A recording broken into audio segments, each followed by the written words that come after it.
Hello friends, welcome to our channel. என்னோட சேனலை நீங்கள் ஃபஸ்ட் டைம் பார்க்குறீங்களா ஃப்ரெண்ட்ஸ், மறந்துடாமல் சப்ஸ்கிரைப் பண்ணுங்கள்.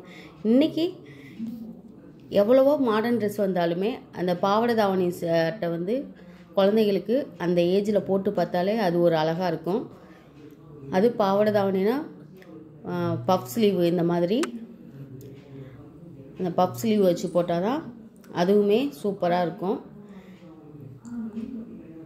சும்மா நார்மலாக பஃப் ஸ்லீவோட இந்த மாதிரி ட்ரை பண்ணி பாருங்கள். ஒவ்வொரு சில பஃப் ஸ்லீவ்லாம் வாஷ் பண்ணாலும் ஒரு மாதிரி இதாக ஃப்ளாட் ஆயிரும். நம்ம நார்மலாக முன்னாடிலாம் பஃப் வந்து பார்த்திங்கன்னா சின்ன சின்ன ஃப்ளீட் எடுத்து அதே போல் கீழேயும் ஃப்ளீட்டு சேமாக ஒரே மாதிரி இருக்கும், அந்த மாதிரி எடுத்து வைப்போம். அது மாதிரி இல்லாமல் பார்த்திங்கன்னா நான் தேவையான கிளாத் எடுத்துக்கிறேன். லைனிங் கிளாத்து கரெக்டான கை ஷேப்புக்கு கட் பண்ணி வச்சுக்கலாம். பார்டர் தனியாக கட் பண்ணிவிட்டு பஃப் வைக்கிறதுக்கு மெயின் கிளாத்தில்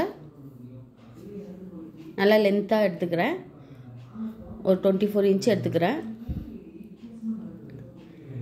பார்த்திங்கன்னா சின்ன சின்ன ஃப்ளீட்டாக உங்களுக்கு எவ்வளோ பெருசாக வைக்கணுமோ அந்த அளவுக்கு கூட வச்சுக்கலாம், சின்னதாகவும் வச்சுக்கலாம்.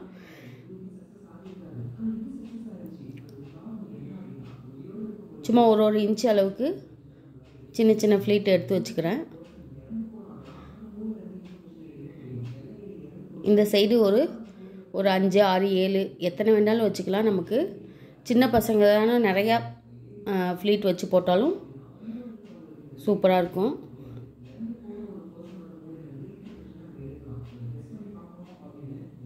கொஞ்சம் பொறுமையாக சின்ன சின்னதாக எடுத்து வச்சுக்கலாம்.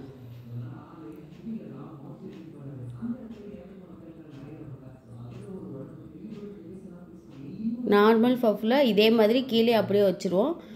அது வந்து ஒரு சில கிளாத் வந்து வாஷ் பண்ணல கொஞ்சம் ஒரு மாதிரி ஃப்ளாட் ஆயிரும். இப்போ இந்த கிளாத்தை வந்து ஒரு சைடு நார்மலாக எப்பயும் வைக்கிற மாதிரி வச்சுட்டு அதுக்கு ஆப்போசிட் சைடு இருக்கிறத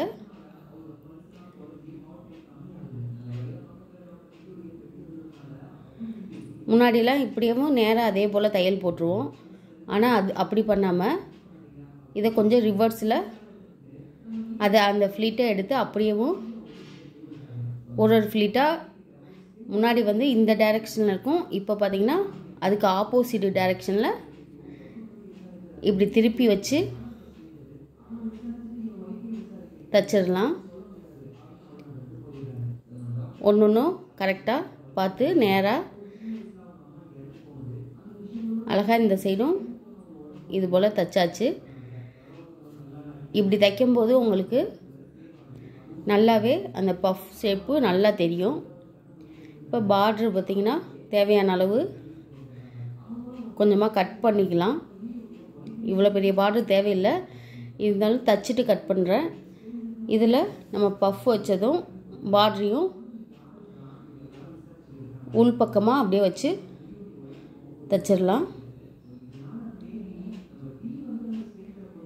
தைச்சிட்டு கொஞ்சம் பார்ட்ரு இவ்வளோ பெருசு தேவையில்லை, கொஞ்சம் தேவையான அளவு வச்சுட்டு கட் பண்ணிவிட்டு அதே போல் இந்த படிமான தையல் போடும்போது உங்களுக்கு இது பார்த்திங்கன்னா ஜாயின் பண்ணதே தெரியாது.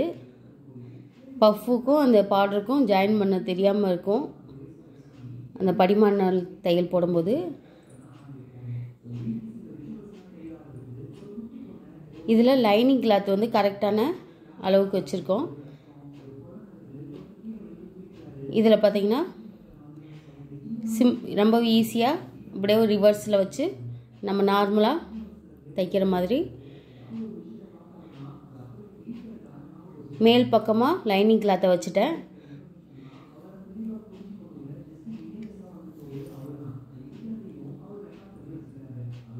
சும்மா அரைஞ்சி விட்டு கட் பண்ணிவிட்டு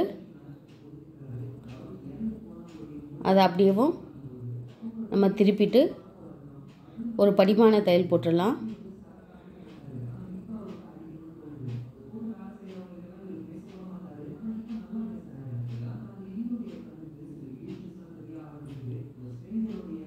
பார்த்திங்கன்னா நம்ம தச்ச பிசிறு எதுவுமே தெரியாது இந்த மாதிரி தைக்கும்போது. நீட்டாக வந்துடும். இப்போ லைனிங் கிளாத்தை நம்ம அந்த கை ஷேப்புக்கு கரெக்டாக அந்த லைனிங் கிளாத்து அவுட்லைன்லேயே தைச்சிட்டா மீத எக்ஸ்ட்ராஸ் இருக்க துணியை நம்ம கட் பண்ணி எடுத்துடலாம்.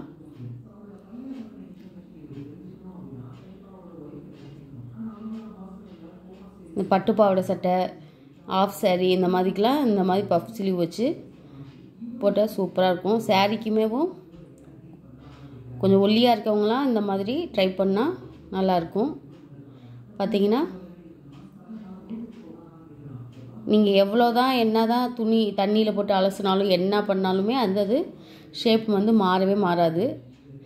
இந்த மாதிரி பஃப் நல்லாவே அழகாக தூக்கி தான் இருக்கும்.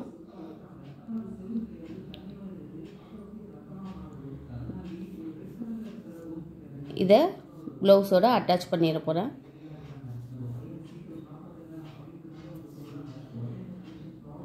பார்த்திங்கன்னா பிரின்சஸ் கட்டில் ப்ளவுஸில் கை ஜாயின் பண்ணியாச்சு.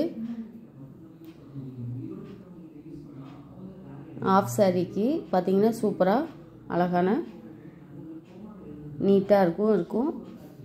நீங்களும் ட்ரை பண்ணி பாருங்கள். ரொம்பவும் ஈஸியாக இருக்கும். உங்களுக்கு இந்த வீடியோ யூஸ்ஃபுல்லாக இருக்கும்னு நினைக்கிறேன். தேங்க்யூ.